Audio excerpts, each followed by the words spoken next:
Welcome everyone, welcome to the Civil Service Data Challenge semi-final. We're all really excited to have you here today. We're really looking forward to it. Over to you. Good afternoon, judges. I'm Katie. I'm the Head of Vehicle Statistics at the Department for Transport. And with me today, I've got Zach, Luca, Claire, James, Anna, and Pat. And we're the team behind EVwhere, an innovative platform that brings together new and existing data that gives insights into where electric vehicles are kept and being driven in the UK. With your help, we'll build EVwhere to inform billions of pounds of public and taxpayer industry investment into electric vehicle infrastructure in the UK. This will improve air quality, reduce the burden on the NHS, and power EV usage across the UK to reduce the effects of climate change. Good afternoon, I'm Luca and I'm an economist working at the Department for Energy Security and Net Zero. This is Ella Adu Kissy Deborah. Ella died when she was just 9 years old. It was ruled that the cause of death was air pollution. Tragically, Ella is one of many. In the UK, it is estimated around 30,000 people die annually due to poor air quality, 10,000 of which can be attributed directly to cars and vans. Poor air quality is linked with both heart disease and lung cancer and is estimated to cost the NHS £6 billion annually. Transport is one of the major contributors to both air pollution and greenhouse gas emissions. This graph shows the top 3 emitting sectors in the UK, and we can see that transport is the single largest emitting sector. We can also see that transport is the only sector out of these 3 which has not seen a consistent decrease in emissions over the last 30 years. As well as the devastating health effects, these emissions are causing climate change, raising temperatures, and destroying our natural environment. The continued use of fossil fuels is threatening the future of our planet and humanity. The good news is that our government has acknowledged these issues and has committed to reaching zero emissions across all sectors by 2050.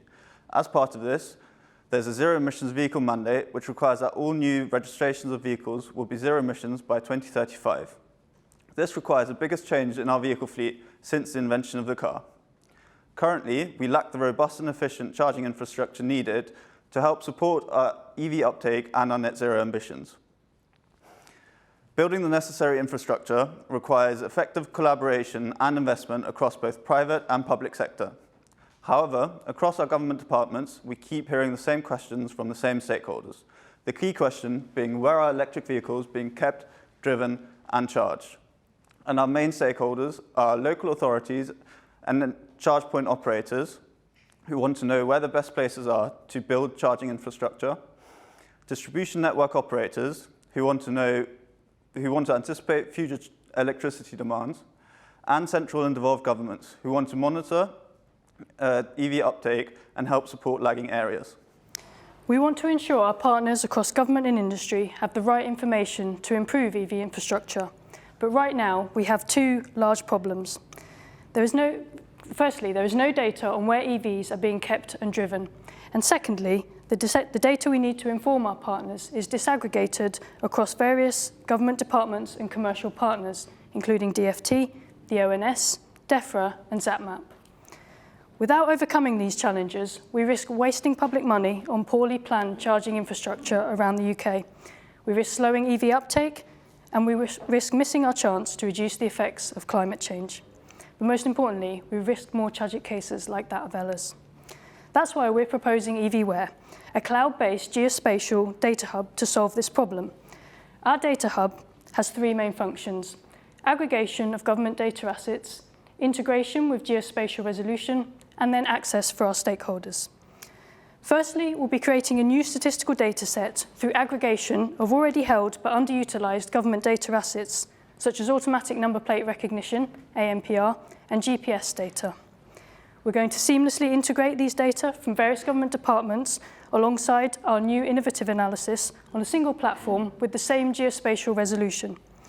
And we'll then provide access to this for our stakeholders across government, local authorities, and also the public. Our data hub has the ability to grow with more data as needed, and the platform provides a foundation for further data innovation. The hub will also support the goals of the UK government's national data strategy in a secure environment. Good afternoon, judges. I'm Claire Baxter, and I'm Head of Electric Vehicle Charging Infrastructure at Department for Transport. I'm going to talk to you about how we'll make this data available to our stakeholders and the benefits this will bring. There are two ways we'll make this available. Number one is through data downloads and APIs, allowing our stakeholders listed here to analyse the data in a secure, responsible and efficient way. And number two, we'll build a data dashboard visualisation, which will allow access to the data for engagement, dissemination and exploration by non-data experts. You can see here an example of how this dashboard might look. We show here an area that is low scoring for EVs, and compared to areas with similar household income, it has a lower than average proportion of EV road usage, a lower than average charging infrastructure, and a higher than average pollution level. EVwhere will help to answer that question of where EVs are being kept, driven and charged at granular level across the UK, and will allow our stakeholders to know where to deploy charging infrastructure and where to invest public money. So why should you support our idea?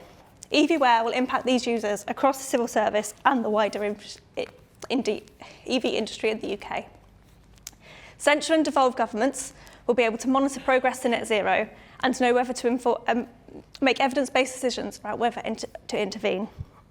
This will also benefit other areas of road use policy, such as automated vehicles, which may be on the UK roads within 2 years.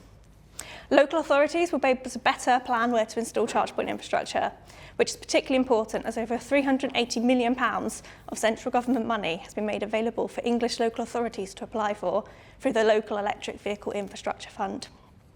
Distribution network operators will be able to plan where to install increased electricity infrastructure to be able to plan and prepare for increased demand from charging of electric vehicles. And finally, charge point operators will be able to better plan where to install charging infrastructure, reducing wasted resource and creating a better driving and charging experience for UK EV drivers. EVwhere will also help to drive the UK's commitment to net zero. We must remove all 40 million combustion engines from the UK's road by 2050, bringing with it vital health benefits we need to prevent unnecessary deaths. We've recently held discussions with stakeholders. The government's Office for Zero Emission Vehicles have said EVwhere is crucial in enabling work to accelerate the transition to zero emission vehicles, and representatives from Wales have said EVwhere plays a crucial role in knowing where vehicles are located across the UK. Good afternoon. I'm James. I'm an economist at Ofgem, the energy regulator deals with the UK energy market, as well as a very keen interest in how EV uptake comes through. So with your help, we're able to drive this change that you've seen through this presentation. And with that £50,000, we can provision 3 full-time members of staff and consultancy over a 2.5 to 3 month period to conduct a short discovery and a proof of concept. So within the discovery phase, it's about validating access to the data sources, agreeing a backlog for a minimal viable product, and providing a recommendation of how best to host the data. When we move on to the proof of concept, there'll be preliminary analysis of the GPS and ANPR data, the initial build of the data hub, and a prototype of the dashboard. So we'd also need to secure some resource from the civil service to support the team and ensure they're engaging the right stakeholders through the whole process. So to summarise, EVwhere will allow innovative analysis of the changing vehicle landscape and driving behaviours, and that can be shared with stakeholders across the civil service, EV industry, and wider business community, and the general public. So as you spend today deliberating and comparing the merits of each of the ideas that have been presented to you, please remember this is a truly cross-government effort to enable decisive, wide-scale change. EVwhere will play a key part in improving air quality for all, reducing the burden on the NHS, and creating a healthier, happier net zero UK. We never want another death like Hella's. Thank you very much. Thank you, team. Right, who would like to kick us off with any questions? I'll start, Jackie. So, Tim, great presentation. I love your passion for the proposal you've shared with us. I'm Simon Bourne. I'm the Chief DDAT Officer for the Home Office. So as a DDAT leader, my head immediately goes to how technically realistic is this? And you talked about in the proposed discovery phase, validating access to different data sets, but how much confidence do you currently have that you can get the right data that you need to inform the model? Yeah, so I think a lot of the data that we want to use is actually already publicly available. So many of the data sets on like socio-economic factors, pollution levels, They're all quite challenging, as we probably all know if we've ever tried to integrate different data sets at a geospatial level. They're all quite challenging to sort of overlay together, which is something that often I think blocks people like local authorities with maybe limited resources from doing so. We do need to create a new methodology for the analysis of the ANPR and GPS data to bring that new data alongside those other already available data sets. So as part of our discovery phase, I think we'd want to look into how that's possible. But we do already use these data sets for other things. So it would just be repurposing that analysis to ask the question of where EVs are rather than the other questions that have been asked in the past. Where my head was going with, you talk about where EVs are kept and driven. How would you drill into data on where they're kept? Just bring that to life for me. On the GPS data, we have, for example, data sets on the start and end of journeys. So I think we'd want to create a model that looked at that. From ANPR data, we have the road usage by them in different places. And what we'd like to do is sort of use those two data sets together to verify each other for a better understanding of, for example, 5% of the road usage in this local authority is by electric vehicles, which is something we don't currently know.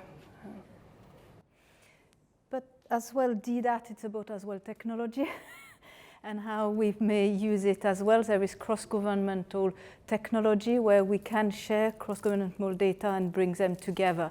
Perhaps, should we have go to the funnel and use already what we've got in place, such as from DBT and other departments, what we already use this technology to share data. Hi, thank you for that presentation. It's great, as Simon said, to see the passion about a subject, and it's a novel one that we haven't seen today. I've got a couple of questions. The first one is, as you said, this is like a properly cross-cutting issue that has different implications across different bits of the public sector. Where do you see ownership of this being driven? And I think it's important for me to kind of understand where your thinking is around that, because if you're describing the prize money being the thing that kickstarts the discovery, I think we'd want some kind of understanding and reassurance that there is that sponsorship there, that once you've done your discovery, that there is the intention to sustain that and invest in it, particularly if you're going to go to the effort of finding and bringing together different data sources.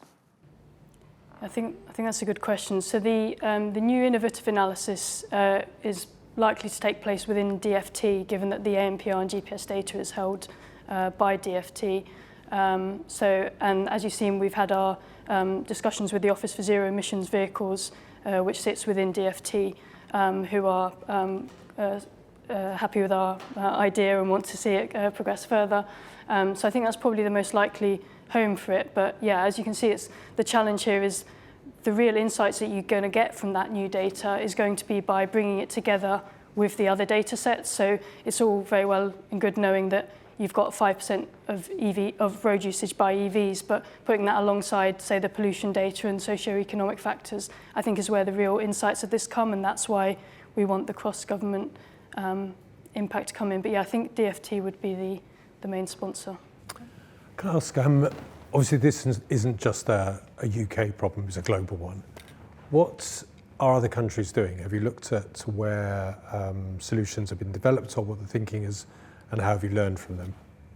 I don't know too much about what other countries are doing, but as part of my role on electric vehicle infrastructure at DFT, I've been involved in conversations with the UNEC, which is part of the United Nations, and when we've had discussions with them on the charging infrastructure side and on the vehicle side on what other challenges other countries are facing, everyone's facing the same problem, and I think everyone's kind of looking for a solution here, and I think this would actually put us on the front foot.